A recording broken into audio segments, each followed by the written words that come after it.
ni président Macky Sall def na ko tout dernièrement. jërëjëf balaa ma cee egg Macky Sall yow la ñuy waxal jigéenu Sénégal yow la ñuy waxal nga bàyyi nga suñu doom yi ñu bàyyi leen di leen rey nanu arrêté di rey suñu doom yi jigéenu Sénégal yi loolu lañ lay wax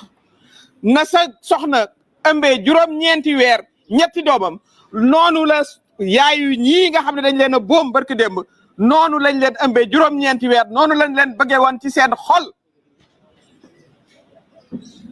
jigéenu Sénégal yi nee nañ arrêtez de tuer nos enfants qu'on arrête de tuer nos enfants qui exercent leur droit constitutionnel doon manifester droit constitutionnel c'est reconnu par la constitution du Sénégal ba ñu ciy boom ñett encore une fois wax nañ ko kenn mësta boomee autant de jeunes et d'enfants que depuis ces derniers mois et ces dernières années il faut que cela s'arrête il faut que cela cesse loolu Macky Sall lañ koy wax na nga buggee sa ñetti doom yooyu nga jur ñooñu la xale yii noonu la seeni wayjur noonu lañ leen bëggee woon tey ñu boom leen ñi fi nekk di wax société civile ñoom ñëpp la lutte contre l'impunité fii la commencé ça va commencer là ça doit s'arrêter démb ñu dégg ci interview bu mu jot a def ne voilà eh bien alors dégg nga maam su ngeen ñëwul dialoguer am na ñoo xam ne ñu ngi fi dinañ ñëw jël le pouvoir loolu mooy appel à coup d'état booy xool loolu la ñëpp comprendre mais loolu c'est assez inqualifiable yow bañ lay jox nguur gi ci démocratie la ñu jaar jox la ko bu ñu la jaarale woon fii ngay jaarale nit ñi kon doo mës a dégg président tey nga jaaxle naan voilà da ngeen di ñëw dialoguer wala am na ñeneen ñoo xam ne ils viendront les politiciens on doit faire attention c'est toi vous qui devez faire attention monsieur le président de la République c'est vous qui devez faire attention le 2 avril ci la sa ay di jeex terminé lii fi xew yëpp yaa ko indi yow yaa arrêté le processus démocratique à quelques heures de la campagne électorale heure bii bu ñu fekkoon campagne électorale kon ñetti xale yii génn manifester ba ñuy dee du ñu dee sa décision moo indi lii nga xam ne moom la ñëpp di jooy fii Sénégal c'est un pays démocratique démocratie la ñu xam mënoo fee génne démocratie c'est pas possible mënoo génne démocratie fii la nga xam ne moom la ñu lay laaj te mu leer mooy nga organiser élection yi le 2 avril nga jël say bagage ka dem amut leneen loo xam ne lii moo fi war a mën a am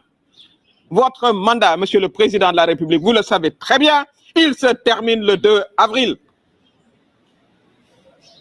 cette incitation subliminale si vous venez pas si on ne dialogue pas d'autres forces quelle autre force il n'y a pas d'autre force dans le jeu démocratique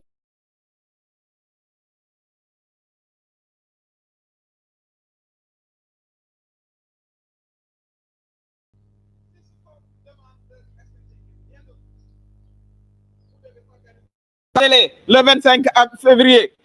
l'élection présidentielle que vous avez arrêtée à quelques heures de la campagne électorale je considère pour moi pour quelqu'un qui a été élu grâce à la démocratie sénégalaise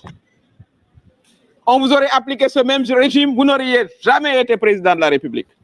cette démocratie sénégalaise qu'aujourd'hui vous estimiez que voilà si on ne dialogue pas des forces vont venir et puis nous rétablir un appel du pied à des forces qui n'ont rien à voir dans la démocratie, absolument rien à voir, et qui ne vous suivront pas. Parce que le Sénégal, la démocratie est ancrée dans nos valeurs. Tout ce que nous vous demandons aujourd'hui, c'est sans délai, organiser l'élection le 25 février. Nous demandons aussi au Conseil constitutionnel, nous avons fait un recours au Conseil constitutionnel. Mesdames, messieurs, vous êtes 5 Sénégalais aujourd'hui. Sachez que 7 Sénégalais, 7, l'avenir de ce pays en quelque sorte est aujourd'hui entre vos mains. L'histoire vous a placé devant nous. C'est à vous d'entrer dans l'histoire ou c'est à vous de marcher et de montrer dos à l'histoire. Vous savez pertinemment que la loi qui a été votée pour le report est une loi anticonstitutionnelle. Nous avons fait recours. Si on veut que le Sénégal continue sa marche démocratique, mais rapporter cette loi qui est anticonstitutionnelle. Et nous retournerons normalement dans le processus électoral qui était entamé et qui n'aurait jamais dû être interrompu. loolu mooy wax ji tey juróom-ñaar ngeen yu sénégalais yoo xam ne yii bu ñuy seet avenir ak président au Sénégal mu ngi seen loxo ndax la xew assemblée nationale ñu delloo génne délai bi ne non léegi dañu koy yóbbuwaat 9 mois xam ngeen ne loolu tegul ci yoon xam ngeen ko bu baax li président Macky Sall doon wax mu ngi fii tege ñoo àndoon ak moom ñun ñoo doon manifester ak moom na ku ne delluwaat xool dans les réseaux sociaux la mu doon wax président Ablaye Wade ne ko fii doo fi toogaat 1 jour supplémentaire mais yow it Macky Sall doo fi toogaat 1 seul jour supplémentaire kon conseil constitutionnel soxna yeeg ña fa ne xam leen ne la ngeen war a def pour lii dak xale yii di génn manifester te ñu am ci droit nag am droit mu manifester di manifester pacifiquement ñu naan leen tell bal ñuy dee 22 ans 23 ans mais où est dans quel pays c'est-à-dire rien que ça c'est une défaite loolu waroon naa laaj ku jiite réew mi démissionné sa ay propre doom yow ñu tuddee la le père de la nation dafa am sens waxuñ ko rek nii mooy da nga war a protéger sa jeunesse warta génne di manifester ñu leen di dóor bal ñuy dee kooku jigéenu Sénégal yi duñ la ko masabal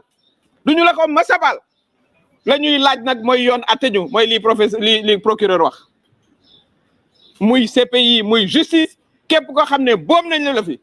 dans l'exercice de tes droits constitutionnels mais dinañ ko layoog yow dinañ ko layoog yoon kon cet appel qui a choqué le monde entier tout le monde a compris li nga bëggoon a wax su ngeen ñëwul dialogue armée day jël pouvoir loolu la ñëpp comprendre te yow nga jaar ci démocratie yow armée ñëwul teg la fi de ci suñu coobare bopp ñun sénégalais yi ñu def ñu wàccoog yow nag falaat la nga war a dem interrompre processus démocratique bi nit ñi génn di manifester ñetti xale yi doomu Sénégal def yi nga naan eh bien alors su ngeen ñëwul bu ñu discuter wul d'autres forces mais ces forces on a bien compris loolu du fi amee c'est un appel aussi que nous faisons à nos hommes de tenue qui ont toujours été des démocrates kenn du la topp ci lii kenn du la ci topp kenn du la ci topp le 2 avril nga pare sa ay jeex na nga dal di dem ñu organiser ay élections kon sénégalais yi aussi loolu la noonu la ñu taxawuñu neneen fii du ay casseurs nekk ci biti wala ay jeunes lañu ay femmes ay mag yu taxaw gis nañu ay mag 70 80 ans yore seen drapeau Sénégal personnes handicapées bien sûr brutalisées c'est-à-dire da ngay dem ba yow gàcce ngay am comme sénégalais gàcce suñu wax ju bari jeeg droit de l'homme nga gis say force de l'ordre di brutaliser ay soxna une femme dal doxe ko ginnaaw même pas en face parce que jigéenu Sénégal kenn du leen xoqatal doxe ko ginnaaw dóor mu taxaw noonu la jigéenu Sénégal yëpp taxawee noonu la ndawu Sénégal yëpp taxawee noonu la magu Sénégal yi taxawee kon loolu mooy li nga xam ne moom lañ ci bëggoon a wax ak xol bu naqari waaye ak détermination wax naa ko détermination sans faille bu fekkee ne nag 18 millions de Sénégalais yi mën nga ñëw dugal kasu ñun ñëpp bismillah